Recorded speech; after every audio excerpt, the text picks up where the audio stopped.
গণমাধ্যমের প্রিয় সাংবাদিক ভাই ও বোনেরা, আপনারা নিশ্চয়ই অবহিত রয়েছেন যে কিছুদিন আগে সুইজারল্যান্ডের জেনেভাতে ইন্টারন্যাশনাল লেবার অর্গানাইজেশন বা আইএলও, যেটা আন্তর্জাতিক শ্রম সংস্থা, সেটার গভর্নিং বডি মিটিং ছিল। সেখানে বাংলাদেশ থেকে সরকারের পক্ষ থেকে আমরা প্রতিনিধিত্ব করেছিলাম।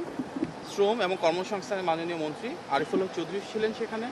এর পাশাপাশি আমাদের মন্ত্রণালয়ের গুরুত্বপূর্ণ কর্মকর্তাবৃন্দ ছিলেন এবং আমি ছিলাম। সেখানে গিয়ে আমরা অত্যন্ত আনন্দের সাথে দেখতে পেয়েছি যে বাংলাদেশে যে অবাধ, সুষ্ঠু এবং গ্রহণযোগ্য নির্বাচন হয়েছে, ত্রয়োদশ সেই জাতীয় সংসদ নির্বাচনে নির্বাচিত গণতান্ত্রিক সরকারকে বিশ্বের প্রায় প্রতিটি গণতান্ত্রিক রাজনৈতিক শক্তি যারা, তাদের ধারাবাহিকতায় প্রতিটি সরকার অত্যন্ত আনন্দঘনভাবে আমাদেরকে স্বাগত জানিয়েছে।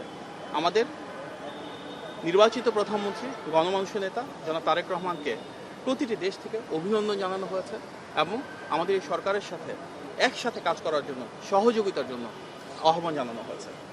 আমরা দেখেছি আইএলওর সেই গভর্নিং বডির মিটিংয়ে বাংলাদেশের বর্তমান সরকারের শ্রম বান্ধব যে নীতিমালা রয়েছে, শ্রমিকদের প্রতি যে দায়বদ্ধতা রয়েছে, সেটাকে সাধুবাদ জানানো হয়েছে এবং আহ্বান জানানো হয়েছে আমরা আমাদের যে কমিটমেন্টগুলো রয়েছে সেগুলো ইনশাল্লাহ কার্যকর করলে সারা বিশ্বে বাংলাদেশ হয়তো শ্রম বান্ধব নীতিমালার জন্য একটি আদর্শিক জায়গায় পৌঁছাতে পারবে।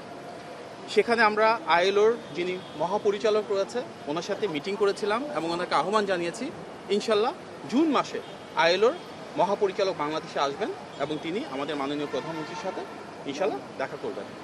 আমরা ইন্টারন্যাশনাল টেলিকমিউনিকেশন ইউনিয়নের সাথে দেখা করেছি, যেটি জাতিসংঘের একটি সংগঠন।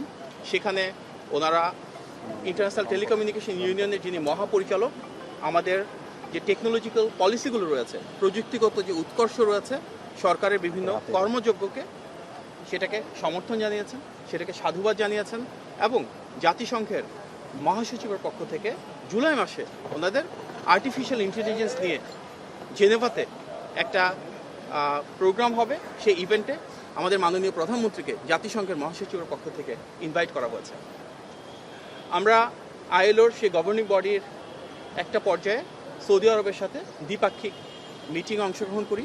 সেখানে ওনাদের হিউম্যান রিসোর্স মিনিস্ট্রির একটা প্রতিনিধি দল ছিল মন্ত্রীর নেতৃত্বে।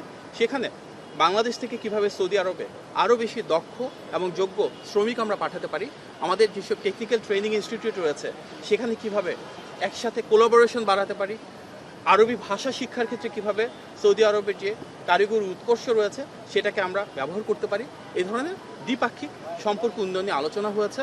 এবং আমাদের মূল লক্ষ্য বাংলাদেশ থেকে সৌদি আরবে যে জনশক্তি রপ্তানি হয় সেটা আনস্কিল, সেমি স্কিল এবং স্কিল প্রত্যেকটা ক্ষেত্রে আরও কীভাবে বাড়াতে পারি। আমাদের মূল উদ্দেশ্য এই গণতান্ত্রিক বাংলাদেশে যেন আমাদের যে তরুণীরা রয়েছেন, যুবক রয়েছেন, যুবতীরা রয়েছেন, ওনাদের দেশের ভেতরে, দেশের বাইরে আমরা ব্যাপক কর্মসংস্থান সৃষ্টি করতে পারি।